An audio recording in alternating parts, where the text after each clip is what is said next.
I'll lose you. So what happens when you have something in the middle? How can you double it? Is anyone there? You fold it. You got it? Now, I'm going to go deep, but I'm not going to follow up on it. If you're interested, come over at my Bible study. I heard they're going to try to do one in Las Vegas about the 9th. You go up 11 letters, like up a ladder, and it's like a step ladder. You ever open up a step ladder in paint? It's got a slight angle to it. You will go up 11 steps. Then guess what you're going to do? You're going to go down 11 steps. It's called an ascending, descending projection. Wrong word, I'm tired. A progression. Ascending, descending progression. I don't teach it much because the hardest thing to do is teach people the basics. Every book in the Bible, whole chapters, the Bible itself is designed around an ascending, descending progression. You go 33 books up and you go 33 books down, and there'll be steps that are equal straight across. Are you following me? Mm-hmm. So this 11th letter is very important because it says middle and it says fold. So now go back to Genesis 11. And when you go back to Genesis 11, I'm going to spend a little time on this chapter. I didn't know where we'd go tonight, but is this okay, Ira? This is fine. I mean, if you want to, you can give me the veto. And if I want to, I can hang up on you.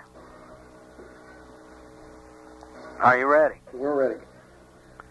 The whole earth was of one language and one speech. What was it? Well, guess what? It didn't say. You want to know why? Because the Bible was written to irritate college professors. And it was, you're going to find, you don't like that? Well, keep reading. It came to pass, you know this story, let me run down to verse 4. They said, go to, let us, that's repeated in verse 3, or repeated from verse 3. Go to, let us, build us, a city and a tower whose top may reach into heaven, and let us make us a name, lest we be scattered abroad upon the face of the whole earth. Where do you want to build this tower to? Heaven. I'm going to draw parallels. Ira, watch for people start squirming around on their seat, will you? Okay. Lord came down to see the city and the tower which the children of men had built. Men builded. The Lord said, behold, the people is one. They have all one language. When you read the Bible and something is repeated, you better take notice. Never said one time what this language was. And this they begin to do, and now nothing will be restrained from them which they have, if I remember correctly, this is the first appearance of this word, have imagined to do. Go to, let us go down. Why is it plural? Oh, did we do that Bible study a couple of weeks ago? Yeah. On the angels? Oh, it must have been the Father, Son, and the Holy Ghost, the Trinity coming down, right? Right. Somebody explain that to the new people. Okay. Are the people from Australia offended yet? I hope not. Nope. They said no? Nope. All right. People from down under can think too and love the Bible. Here we go. Go to, let us go down, and there, what's this big word here? Confound their language, that they may not understand one another's speech. So the Lord scattered them abroad from thence upon the face of all the earth, and they left off to build the city. Oh, I love this. I was trying to get my notes organized in the Bible about 10 months ago. And I sit down here and I said, I'm going to start in Genesis and copy all the notes out of my first Bible I used for 30-some years because it was disintegrating. And I tried to do it real neat and use a ruler and colored ink pens. And about the time I got here, I was making notes, and I go, oh, no, I see something. This is a green chapter. Did you follow me? Mm-hmm. 7 colors start off in Genesis, and every time you get to 7 chapters, it starts off red again. Every chapter has a color. Every chapter matches a letter. Every chapter matches Hebrew words that have the same value, to name a few. And you get a little more advanced. It has to match 11th element, have to match 11th book in the Bible. Do you see how complex the Bible is? Yes. If you can't find the green, look in verse 3. Somebody find it while I'm talking. So, here's what was hidden. Anybody find that green yet? Yes. Slime. Slime? Last time I heard, slime was green. Just coincidence, you know. Okay. My wife's laughing. She's heard this before. Anyway, watch this. I hope I can get it out. It's hard for me to express what I see in this chapter, but it is of the utmost importance. Everything you need to know is hidden right here in the early chapters of Genesis. The whole earth was of one language and one speech. The reason he said speech was because it was a spoken language. They're building a tower. The whole earth is united. They're going to go to heaven. And the Lord comes down. They have imagined to do this thing, verse 6. But in verse 7, he uses a very powerful word. Go to, let us go down, and there confound their language that they may not understand one another's speech. Here's the verse I got to, which opened it up for me. I haven't read to you yet. Verse 9. Therefore is the name of it called what? Babel. Babel, because the Lord did there confound, watch him repeat, confound the language of all the earth, and from thence did the Lord scatter them abroad upon the face of all the earth. I'm going to tell you how to find the deepest things in the Bible. And what I'm about to tell you, you have to think about it a while, but you don't have to stay up till 5 o'clock in the morning discussing it again. You ready? Okay. Watch the parallels here. How many churches are out in Las Vegas, that great moral city? Would you tell me? Are there a lot of churches out there? There's over 1,000. 1,000 different churches, Ira says. There's lots. And you know what they do? They all believe the same thing, and where do you think they're trying to go to? Heaven. They're trying to go to heaven. And they have this book, and they all preach out of it and teach out of it and convince you what they believe using this book, right? Right. But do all 1,000 churches in that wonderful city of Las Vegas agree with each other, Ira? Not at all. Not at all? Yeah, they hate one another. They hate one another? I would say. Have you ever seen churches that build on the lot right beside the next one? They're a different denomination. They don't even wave to each other on Sunday morning. Huh? Yeah. But they're all using this Bible to prove what they believe. Do you really think they know the depths of the Bible? Do you really think they understand it? There's proof that they don't understand it because they all say something different. Why do all these people come over to the Bible study at your house hour? For truth. For truth and for depth. And there are details. And it's self-explanatory. And the proofs are all internal. But how do you get there? Watch what he hid in the middle of the Hebrew alphabet, letter number 11, in Genesis 11. They all want to get to heaven. The whole earth is going to have one language. Look, they didn't even know how high up it was. You got it? They figured if they made a few more 10 floors of brick, they might get there. Now, in our day and time, since we look through the Hubble telescope and we can see out there light years, how many bricks would they have to have? It was sort of ridiculous, wasn't it? Yes. So that's why he stopped them. He's afraid they'd take enough brick and put up there. Maybe they'd thrown the earth out of axis. I guess that's why he stopped them. Watch the parallel when you get it. Once you research, I had a book. I kept the opening pages, but I didn't keep the title of the book. I don't even know what book it came out of. But I still have the 2 pages. It's a book on science, and it said, the scientists of the world believe that there was a mother tongue. They do not know what it is, but they're sure somewhere, someplace, there was a mother tongue because they took the word mother and studied it in 150 major languages, and they all resemble each other. You follow me? Mm-hmm. Like ma or mo, or just change of vowels and a few syllables. Well, how come they don't know what the mother tongue was? You see, there's a place called Hebron in Genesis. And Abraham is called the Hebrew in Hebrew. And when you think about it, the godly people were not over here building the Tower of Babel, so did he confound their language too? No, he confounded the language of the people that were building the Tower of Babel, so the people that weren't over there, their language didn't change. Are you following me? Yeah. Who has a concordance? Find the verse for me so I don't have to stop and look for it. It's in the Minor Prophets where he said he would return to a pure language. Zephaniah, Zechariah, I can't remember off the top of my head. So I'm going to tell you that when Adam was created, a full-grown man, he was speaking Hebrew. It was the original language. When God came down to the Tower of Babel and confounded them, then we got French and Japanese and Spanish and Portuguese. Do you understand that? There is a resemblance between words in major languages. But it's very complex, and there are even rules of translations from one language to another which a linguist understands. Once you comprehend this, all of a sudden, the deep things you're looking for in the Bible, there's a way to find them. The Bible is a closed book to an intellectual. Only the Holy Ghost can reveal it. Can anyone find the word confound in the book of Peter? Did anyone find my verse about the pure language? Yes or no? Yeah. Zephaniah 3:9.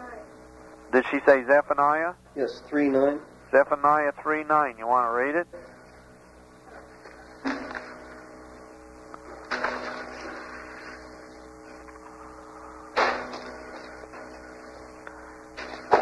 Somebody reading it there? For then will I turn to the people a pure language, that they may all call upon the name of Yahweh to serve him with one consent. I asked her the Bible she's reading out of if she'd like for me to buy her a real one when I get out there. I got a real one. Is that Tracy talking? No. Who is this? What's her name? Amber. Amber, don't you get mad at me, okay? I won't. I irritate a lot of people. Don't get mad at me, because if you walk away, you have to call somebody on the phone and find out what they studied later. Okay. Okay? My Bible doesn't read like that. I have a couple of words different. Now, don't get mad. Listen to me. I have thousands and thousands of Hebrew words that I can match to any given chapter, and they will appear in that chapter. If your translation is wrong, they won't appear. I have a whole shelf full of all the different translations of the Bible. Listen to me. This Bible code based on Hebrew words changed into numbers only works in this Bible. Now listen. Hebrew was spoken before the Tower of Babel. You just read a verse that said that one day he would return them to a pure language and they're all going to worship the Lord. When do you think that's going to be? Somebody tell me. Amber, tell me. In the end? In the end, in the millennium. You hear me? The earth will return to a pure language. Guess what language it is? It is Hebrew. Now we're going to go back to Genesis 11, and I'm going to try to show you real fast what's hidden. He confounded their language. They were all speaking Hebrew, and when the mortar man spoke to the brick man, and the brick man spoke to the carpenter, they all understood them. But when he came down, they were speaking Greek, Hebrew, Chinese. If they were speaking Chinese, Lord help them. And they couldn't understand each other. Now, look at what's hidden deep below the surface in this chapter. Therefore, is the name of it called Babel. Do you know a word that looks like Babel, but all you'd have to do is change the vowels? Did you know when you go from one language to another, the easiest rule of translation is to change the vowels? What's the word? Bible. Bible. Did you know people are confounded when they read the Bible? Did you know they go down to church because they think the steeple pointing towards heaven is going to get them up there? Do you know they carry a Bible but they don't have a clue what was in there? Did anybody find the word confound in the book of Peter? No, not yet. And when you find this verse in Peter about confound, you run it almost back to the center of the chapter, or the center of the Bible, about the stone which the builders rejected. The Bible is a closed book unless you study Hebrew. I am not trying to turn you into Messianic Jew, and if you are Messianic professing Messianic beliefs, don't run home yet. The earthquake's coming and the tidal wave may catch you before you figure out what's going on. I'd hang around to see what trouble's coming first before you really get upset. The infinity code that we presented is based on Hebrew. It is the language the Old Testament was written by. It is the language that Adam spoke. It is the only language that was on the earth until the Tower of Babel. In the millennium, it will be the language of the earth. It will not be English. English is your universal language of the sixth millennium, and there is a reason for it being so. Go to Let Us Go Down, and there confound their language. People read the Bible. They don't understand it. It is a closed book because it's based on Hebrew. When I tried to get the New Testament working on the code, I worked with the Greek. I thought I could replicate the infinity code at the next level by changing every word in the New Testament to Greek, putting them in numerical order, and there'd be an identical code. There are some shocking studies, but it's not as powerful as the Hebrew. Do you hear me? Mm-hmm. What did we do 2 years ago? We took the infinity code that Tracy's holding. I got it by revelation praying, and I went to Genesis, or the same study we did here in Genesis 1 through 11. I started off in Matthew doing the same thing. I looked for where in Genesis, or not only in Genesis 1, but in Matthew 1. Then I took the second word, B-E. I looked in Matthew 2. Are you following me? Mm-hmm. I took A-B. I looked for it in Matthew 3. I took G-E, which means proud. I looked in Matthew 4, and off I went running with it in the New Testament. Didn't we discuss this a week or two ago, Ira? Yes. I was trying to tell people all the new revelations we'd had. I took the infinity code based on Hebrew, ran it through the New Testament, and it matches. It matches so much, it's downright shocking. When I get there, if you'll work with me and you'll be patient and you don't fall out, don't let Amber get mad. And you don't fall out, blessed is he that it... What did Jesus say about that word offend? What happened in John 6 when they walked away? You going to walk away also? Are you offended? No. You see? The Bible code opened up the New Testament. Not only did the chapters match infinity code, but we wrapped around the New Testament 3.5 times and they matched. Do you see how important it is with this Hebrew? The Bible's a closed book. Everybody in church thinks they're going to get to heaven. Boy, will they be surprised. The only place I go to in the country when I get up and go places is usually, almost exclusively now, home Bible studies. Is that what you're having, Ira? That's right. Why would I want to go in a church? The preacher shakes the Bible, he doesn't even know what's in it. I think he believes if he shakes it, he'll scare you. You're not going to scare us if we've had karate, right? He's not going to scare us if lightning doesn't hit us. You go down the street, it'll be a different preacher, and he'll just shake the Bible with the other hand at you. Hey, he does it for money, right, Al? What did he say? He said he does it for money. He does it for money. I heard of some preachers, I won't name what denomination, that were throwing the Bibles at the congregation. Whoa. But you want to know something? They're just confounded by it. Well, I'm going to move on. I hope you understand how important Genesis 11 is. Without a knowledge of Hebrew, the Bible is a closed book. I am not a scholar. I probably don't pronounce the words correct. I may not even pronounce the letters correct. But I got Bible studies that people don't go to sleep on. Do you hear me? Yes. We're moving into Genesis 12. And there's a Hebrew word, H-U. If you don't believe that all languages came from Hebrew, before I finish this chapter, tell me an English word that starts with H-U. It means he or him. And you can find these words, Genesis 3, him. Genesis 4, him, he. Genesis 7, he and him. Genesis, I'm talking about the verses in Genesis 12, Genesis 12:8, he twice. Genesis 12:11, he twice. Genesis chapter 12, verse 16, he is in there 3 times. I'm going to read to you Genesis 12:20. The Hebrew word hu means he or him. Watch.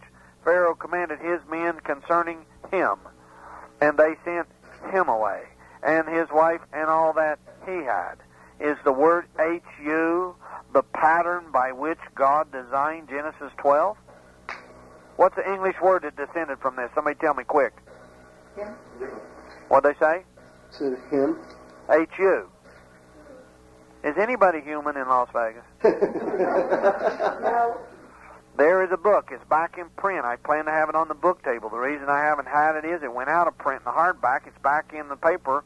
Ross Trotter from used to be the MC for Prophecy Club in Knoxville called me. He said, Al, your book's back in print. The Word by Isaac Moseson, a Hebrew scholar who traces literally thousands and thousands of English words and show you where they come from Hebrew.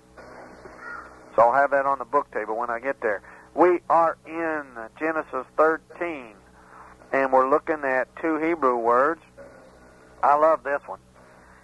We're in Genesis 13, there's a word spelled A-C-H-A-D. It means go one way or other. It equals 13. Now tell me, if we're on a tangent, surely you've read this chapter. This is where Abraham, the herdman of Abraham and the herdman of Lot, start to have friction, and they got to solve it. And what does Abraham tell Lot in verse 8? The word A-C-H-A-D, a Hebrew word, has a numerical value of 13. If we have new people, somebody sit down and explain to them how we took the Hebrew letters of the alphabet. They all have a numerical value. They were placed there thousands of years ago. We simply add up the word to get the value. The value is 13. It means go one way or other. I'm going to read to you what Abram himself says in verse 9. Is not the whole land before thee? Separate thyself, I pray thee, from me. If thou wilt take the left hand, then I will go to the right. Or if thou depart to the right hand, then I will go to the left. What did he say? Go one way or the other. Is that what he said? Yes. Well, that's what the word means. There's another word, it's just a variation of that word, spelled E-C-H-A-D, and it means one. Is there anyone in the room who would like to be a Hebrew scholar in 5 seconds or less?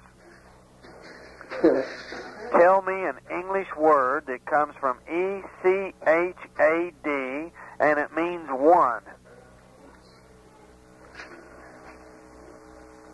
Okay, anybody want to be a Hebrew scholar in 10 seconds? Are you ready? Just think. Tell me, look at the root of this word, E-C-H-A-D. Give me an English word that means one. You want me to spell you one? How about E-A-C-H? What does that mean? Each. Each means one. Now, do you see where the word each came from? This is the origin in Hebrew. But at the Tower of Babel, he changes the words slightly so people don't figure out what he's up to. Do you get it? Mm. Yes? No? Yes. Mysteries are hidden in the languages. What'd she say? She said the mysteries are hidden in the languages. And they are just slightly changed. Do you hear me? What if I tell you I can read a chapter and match it to all the modern events that happened in a certain year? Do you want to hear it? Yes. What if I come out there and I do 100 years in 3 nights? You want me to do it? Yes. You want me to find George Bush and rock and roll stars and the Challenger blowing up and earthquakes, and do you want me to read all those to you? Yes. You want to know the words are in there, but they're just changed a letter or two so that the scholar can't find it, and the preacher would never agree if we even paid him to come to the meeting. Please, don't anybody take that as an ideal. Don't waste your money. You got it? How about Yes. you give us some tonight? What'd she say? She says, how about if you give us some tonight? So, I'm gonna move ahead. Oh man, do I love this one. I forgot these. I'm reading them out of a notebook. This is elementary stuff that I haven't seen in a while. If you're bored, I love it. The numerical value of the Hebrew word for 14 is an interesting one. It is D-O-D, and it means uncle. You can look in Tracy's code book later. You'll have some new ones coming. We're working as fast as we can. The guy here from Nebraska wouldn't even let me take a nap for 2 days in a row. Hey, can you find the word uncle in Genesis 14? Don't waste your time. It's not in there. And they took Lot, verse 12, Abram's brother's son. That would make somebody the uncle, wouldn't it? Yes. Sure would. Now, do you have an uncle named D.O.D.? You ever heard this before, Lenny? Department of Defense. What'd you say, Ira? You better not say that loud over the phone or the choppers be laying in your backyard, old boy. They call him Uncle Sam, don't they? Department of Defense. Right. You don't, that couldn't possibly be true. Must be my imagination. Isn't that a good word in Genesis 11? That's got to be a coincidence. No one else could read. Never mind. Somebody'd have to read the Bible deep and learn it, be able to speak Hebrew to never mind. That can't be true. Or is it? Watch.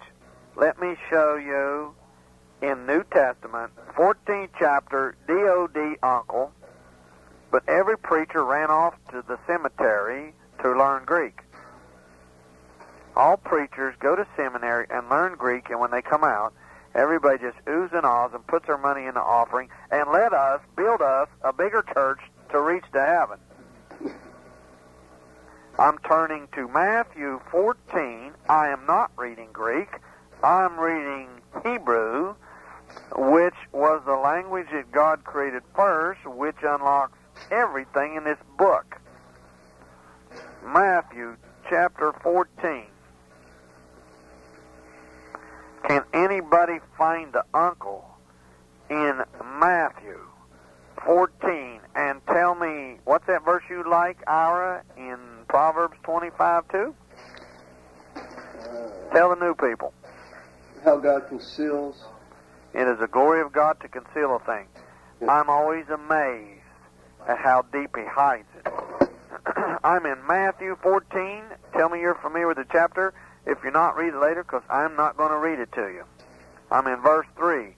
For Herod had laid hold on John and bound him and put him in prison for Herodias' sake, his brother Philip's wife.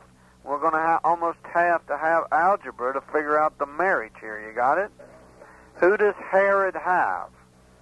His brother Philip's wife.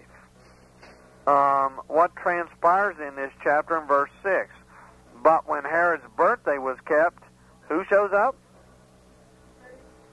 The daughter. The daughter of Herodias danced. Now, who is Herodias? This is the wife of Herod's brother.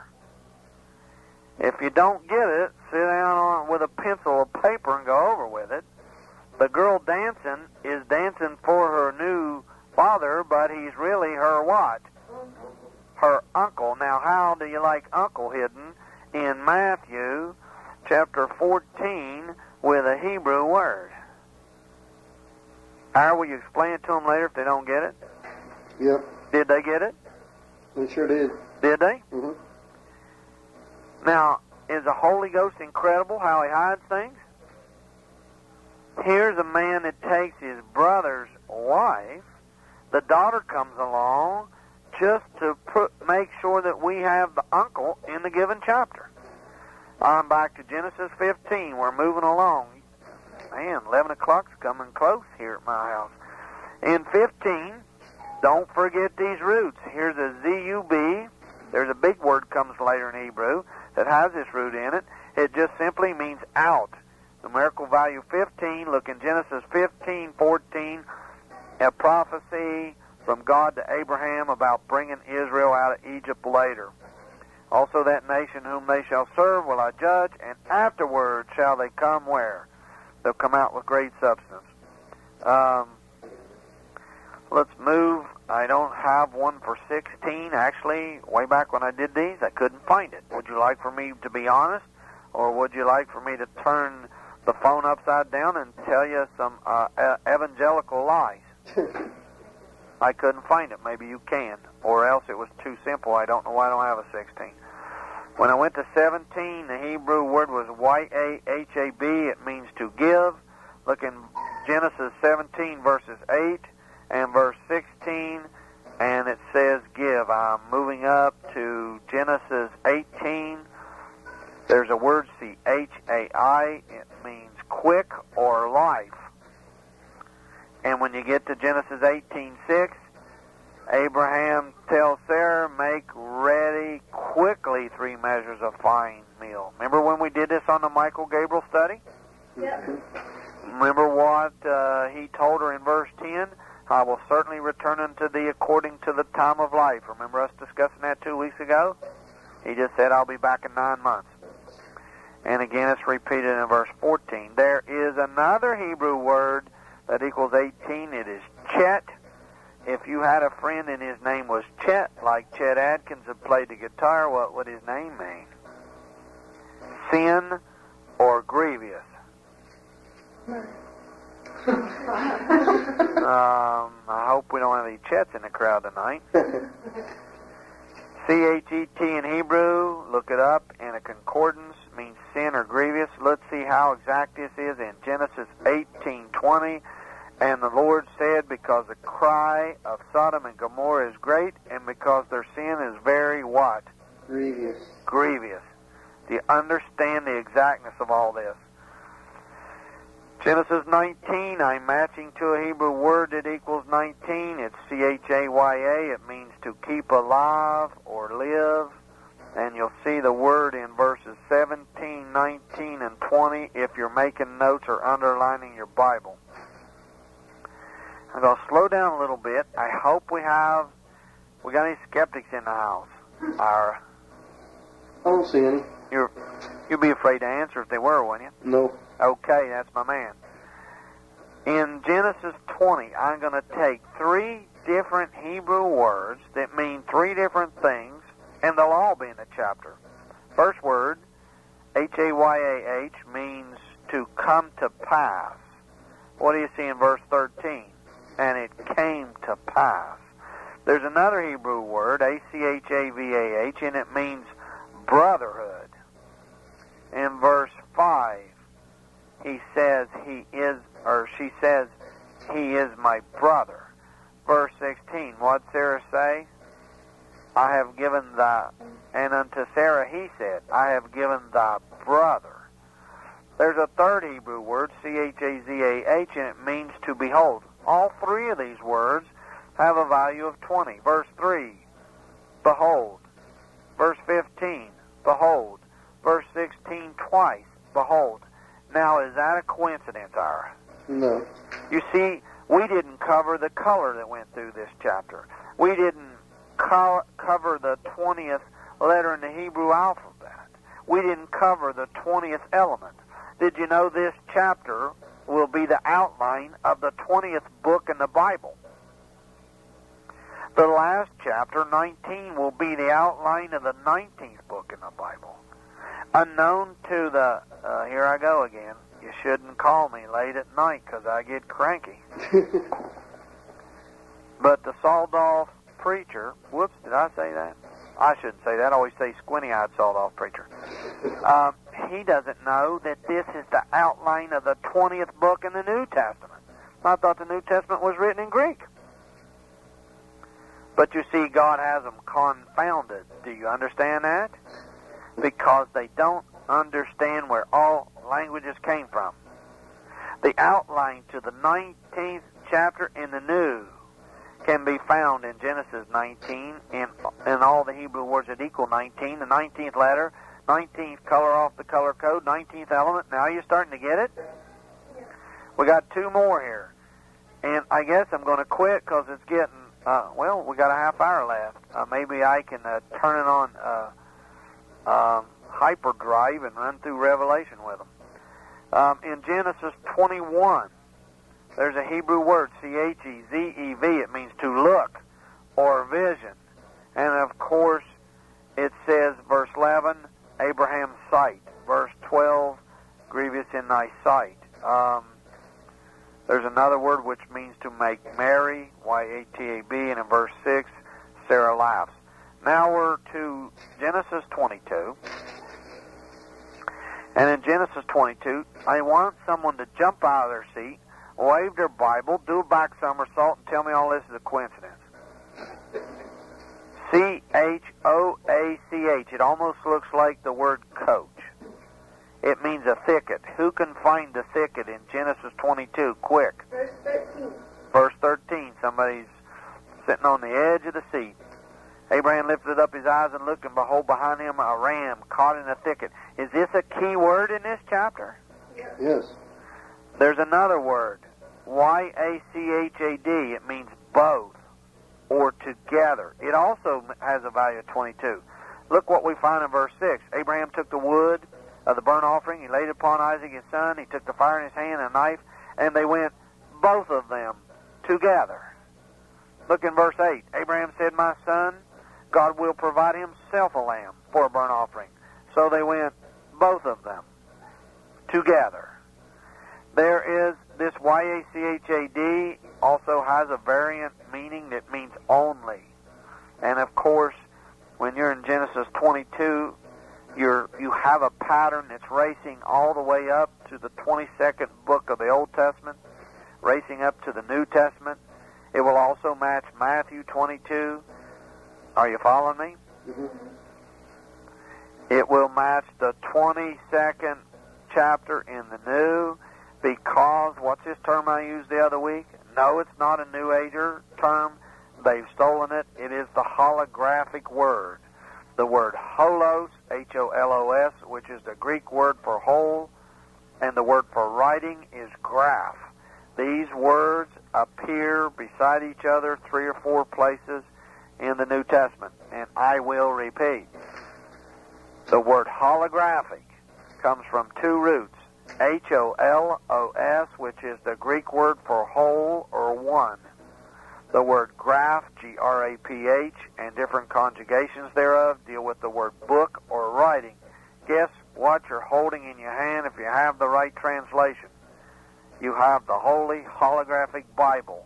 And no, I didn't read that from someone else. I got it praying before I ever found the verses where there are places in the New Testament where holos and graph are right beside each other.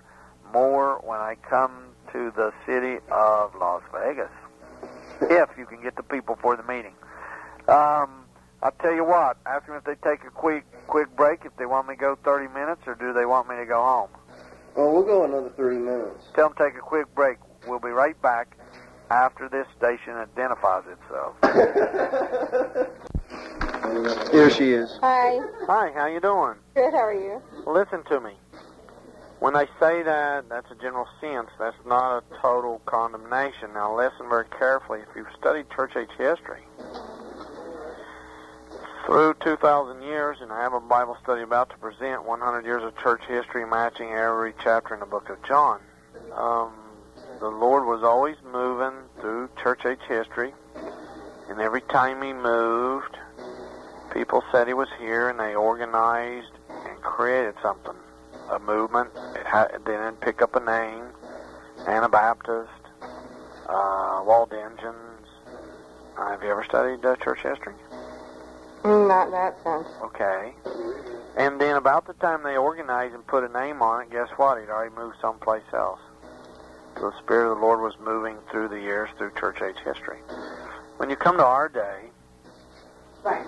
people form denominations left and right. Mm-hmm. Now, if you'll go home and read the letters to the 7 churches in Revelation 2 and 3, which is a 7-point outline of church age history for 2,000 years, when you get to the last one, which is Laodicea, he is not in an organization.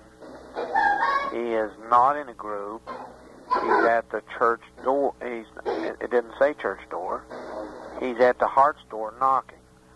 Now, when you say, if the people in the church aren't going to heaven, we don't even have to wait to see who gets there and who doesn't. If you hang in on the Bible studies, We are discussing an earthquake that's predicted, and we did discuss, were you there last week? She wasn't here last week. This is her first. Started?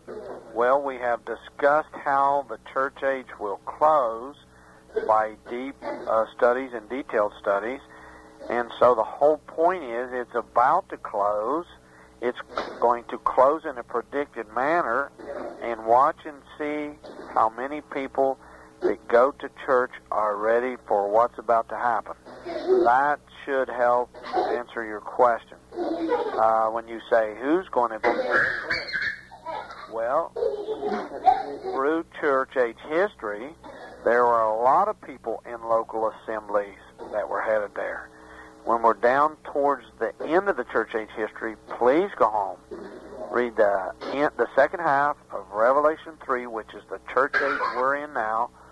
He's no longer in the movement, in the groups, in organized religion, because they've become too educated to let him in.